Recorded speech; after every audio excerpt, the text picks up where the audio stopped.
Perkenalkan, nama saya Saferius Beni Marutamba, jurusan Pendidikan Geografi Stambuk 2020. Di sini saya akan menjelaskan jenis-jenis penginderaan jauh. Yang pertama, kita harus mengetahui apa itu pengertian penginderaan jauh. Penginderaan jauh adalah ilmu, seni, dan teknologi untuk memperoleh informasi suatu objek tanpa menyentuh objek tersebut. Komponen-komponen dalam penginderaan jauh yang pertama ada sumber tenaga. Sumber tenaga merupakan energi yang digunakan untuk mendapatkan gambar muka bumi. Biasanya sumber tenaga dalam penginderaan jauh itu adalah matahari. Yang kedua, objek. Setiap objek mempunyai sifat tertentu dalam memantulkan tenaga ke sensor. Semakin banyak objek, maka terlihat semakin terang. Contoh atap rumah yang banyak dan padat memantulkan banyak cahaya matahari. Yang ketiga ada alat rekam atau sensor. Alat rekam atau sensor dibagi menjadi dua, yaitu sensor fotografik dan sensor elektronik. Sensor fotografik merupakan sensor yang menggunakan kamera dan menghasilkan citra foto. Sedangkan sensor elektronik menggunakan scanner dan menghasilkan citra non-foto. Yang keempat ada wahana. Wahana merupakan kendaraan yang digunakan untuk membawa sensor. Contoh wahana dalam penginderaan jauh adalah balon udara, pesawat, dan satelit. Yang kelima ada data. Data dibedakan menjadi dua, yaitu data visual dan data digital. Data visual merupakan data yang dapat kita amati secara langsung seperti foto. Sedangkan data digital merupakan data yang harus diproses lagi. Dan yang terakhir, pengguna data atau user.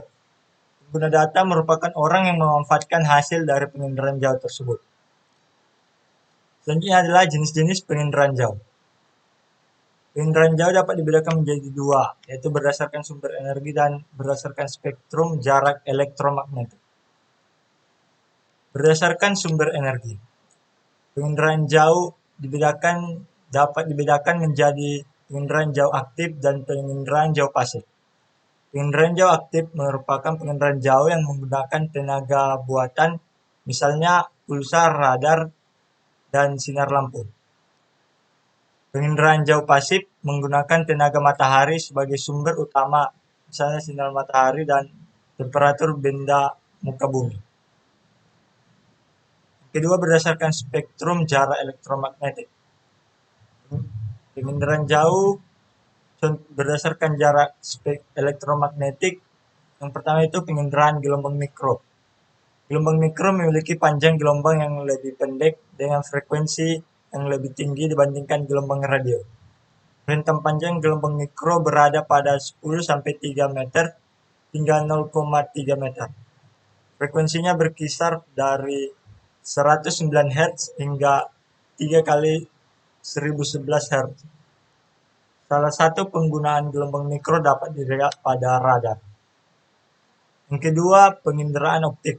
Penginderaan optikal merupakan penginderaan yang menggunakan peralatan yang dapat dioperasikan dengan pengaturan inframerah dari jarak dekat hingga jarak jauh dalam spektrum gelombang magnetik. Citra optik merupakan hasil rekaman dengan menggunakan kamera. Yang ketiga ada penginderaan suhu panas. Penginderaan suhu panas menggunakan jarak suhu panas spektrum elektromagnetik. Energi yang dipancarkan dari bumi dengan gelombang yang memiliki jarak 3000 nanometer sampai dengan 5000 nanometer dan 8000 nanometer hingga 14000 nanometer. Suhu pancaran yang berasal dari objek di permukaan bumi direkam oleh suatu sensor termal. Yang ketiga ada jenis citra dalam penginderaan jauh. Pengertian citra. Citra merupakan hasil rekaman atau gambaran dari suatu objek. Dapat berupa data visual atau gambar. Citra dibedakan menjadi dua, yaitu citra foto dan citra non-foto. Citra foto merupakan citra yang dihasilkan menggunakan sensor kamera fotografi. Sedangkan citra non-foto merupakan citra yang dihasilkan menggunakan sensor non-kamera atau scanner. Citra foto.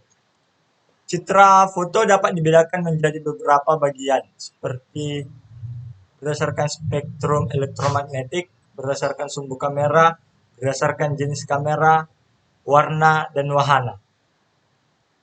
Yang pertama, citra foto berdasarkan spektrum elektromagnetik.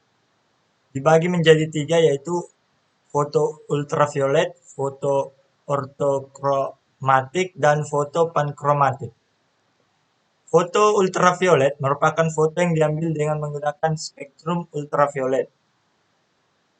Dan foto ortokromatik merupakan foto yang dibuat dengan menggunakan spektrum warna biru hingga hijau. Dan foto pankromatik merupakan foto yang dibuat dengan menggunakan semua spektrum warna. Berikut ini merupakan contoh hasil citra berdasarkan spektrum elektromagnetik. Yang kedua ada citra foto berdasarkan sumbu kamera.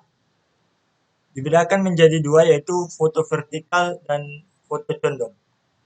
Foto vertikal merupakan foto yang dibuat dengan sumbu kamera tegak lurus terhadap permukaan bumi. Sedangkan foto condong merupakan foto yang direkam dengan sumbu kamera miring terhadap permukaan bumi. Berikut adalah contoh citra foto berdasarkan sumbu kamera. Yang ketiga ada citra foto berdasarkan jenis kamera. Dibedakan menjadi dua, yaitu foto tunggal dan foto jamak. Foto tunggal merupakan citra foto yang dibuat menggunakan kamera tunggal atau satu kamera, sedangkan foto jamak merupakan citra foto yang dibuat menggunakan beberapa kamera.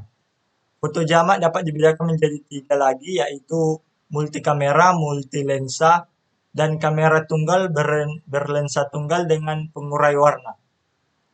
Yang keempat ada citra foto berdasarkan warna. Dapat dibedakan menjadi foto dengan warna asli dan foto dengan warna semu. Foto warna asli merupakan citra yang merekam warna asli dari suatu objek atau sesuai dengan kondisi realnya di lapangan. Sedangkan citra dengan foto warna semu merupakan citra yang merekam warna tidak sesuai dengan kondisi aslinya. Misalnya suatu vegetasi berwarna merah sedangkan aslinya berwarna hijau. Berikut ini merupakan contoh citra berdasarkan warna. Yang kelima ada citra foto berdasarkan wahana. Dibedakan menjadi dua, yaitu foto udara dan foto satelit. Foto udara merupakan foto yang dibuat dari pesawat atau balon udara, sedangkan foto satelit merupakan foto yang dibuat dari satelit atau foto optikal. Selanjutnya ada citra non-foto. Citra non-foto juga dapat dibedakan menjadi tiga bagian, seperti spektrum elektromagnetiknya, sensor, dan wahana yang digunakan. Yang pertama, citra non-foto berdasarkan spektrum elektromagnetik. Dibedakan menjadi dua, yaitu citra inframerah thermal dan citra radar dan gelombang mikro. Citra inframerah thermal merupakan spektrum yang berasal dari perbedaan suhu objek daya pancaran pada citra. Hal ini tercermin dengan adanya perbedaan rona atau warna. Sedangkan citra radar dan gelombang mikro merupakan citra yang dibuat dengan spektrum gelombang mikro. Citra radar merupakan hasil dari penginderaan dengan sistem aktif, yaitu sumber tenaga buatan. Berikut ini adalah contoh citra dengan inframerah thermal dan citra dengan fotoradar. Yang kedua ada citra non-foto berdasarkan sensor. Dapat dibedakan menjadi citra tunggal dan citra multispektral. Citra tunggal merupakan citra yang dibuat menggunakan sensor tunggal, sedangkan citra multispektral merupakan citra yang dibuat dengan menggunakan sensor saluran jamak. Yang selanjutnya ada citra non-foto berdasarkan wahana. Dapat dibedakan menjadi dua, yaitu citra dirgantara dan citra satelit. Citra dirgantara merupakan citra yang dibuat dengan menggunakan wahana yang beroperasi di udara atau dirgantara seperti pesawat dan balon udara. Sedangkan citra satelit merupakan citra yang dibuat dengan menggunakan wahana yang beroperasi di antariksa atau luar angkasa. Sekianlah materi dari jenis-jenis penginderaan jauh. Jika ada kesalahan, mohon dimaafkan. Terima kasih.